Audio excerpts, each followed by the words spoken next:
emotions. Yobuyaka. Wambi. What is she? Fokafo. Orwachando. Neni mano ita pupu. Dojga nyama yese ivo woshe ya na supu. Bauze. Gavato ita tuma grupu. Doda kuva batane mosa ndine prufu. Nekutindiri bigi. Bigi njine. Bigi njini. Imota omezi nodirwa tiziri. Uchanga wakuti buyaka unembichi. What is she? Bigi njini.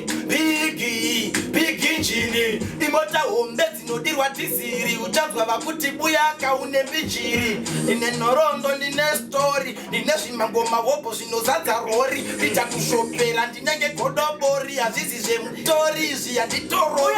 Denge ndirisopa njiva pinza chando. Pandinoshika vano pinza chando. Dinoda kusika uchando. Ndinechi nangwa vano ona toto hoi. Mukango kona kupfuma. Panenge pataurwa shuwai. Mukango siya makuwa. Dinopeja vanu wavafe varipuwa. Inini ndakatumwa kuzoshaura. Chokwadi kutaura. Pasina kusarura. Munongo zhinzwa mashoko aafigwe. Dinoita ruja. Zvekuti hamunditerere kana ndichitaura. Hazvindimise kutaura. Ndoramba ndichishedzera zvandinoda kutaura. Munozviramba ndataura. Nyangwe mukasaterera pandinotaura. Handimire kutaura. Ndinopakadzidziso pese pandinoshaura. Ndine mashoko akakura. Ndikakuudzai kuti siyai dombo.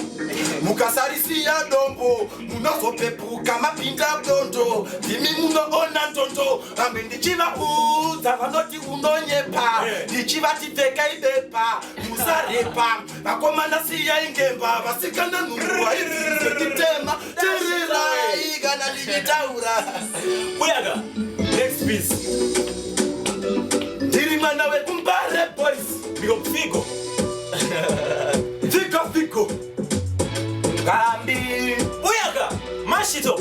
Mudarachi pasi. Orwachando. Maholiday ndakaenda kumusha. Kuti timbonofara tese nemachembere. Ndakasvika kwakazara kumusha. Nevasukuru vanasekuru nemachembere. Mufaro waivepo wakawedzerwa. Panyuye takafara kusvika taedzerwa. Musi wa4 tikatinda kudzokera. Tina kurara vanhu vachirondedzera. Asi zvavakareva ndakanzwa. Ambuya vakanditi ukaenda kudhorobha usati kanganweta famba. Ava vasikana usawanza. Zvavakareva ndakanzwa. Kana sekuru vakanditi ukaenda kudhorobha usati kanganweta famba. Utitumirewo mbeu yesadza.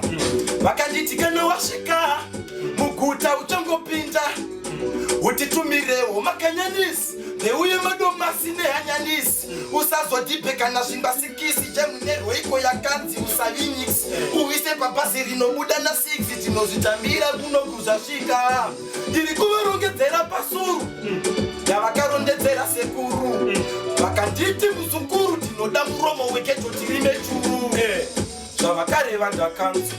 Ambuya vakanditi ukaenda kudhorobha usati kanganweta fadzwa. Iye. Orwachando. Ichochi chiri mandiri. Zviri mandiri zvaita ndite mbiri. Handinete ndinobudira mhiri. Ndinoitora mari. Ndinoritenga vhiri ngwandiye. Ndobo. Ngavarambe vachinditi ndiriwe topo. Mwari vachandivhurira ndobo. Ngavarambe vachinditi ndiriwe topo. Mwari vachandivhurira ndoramba ndichikuda ndikita. Kusvika pane makonzo ini ndofirita. Hey. Kwandabva ini ndatosvika. Kubva muna njira ndichabata kuna svika ndichitonga. Kusvika kuna zvita tasvika.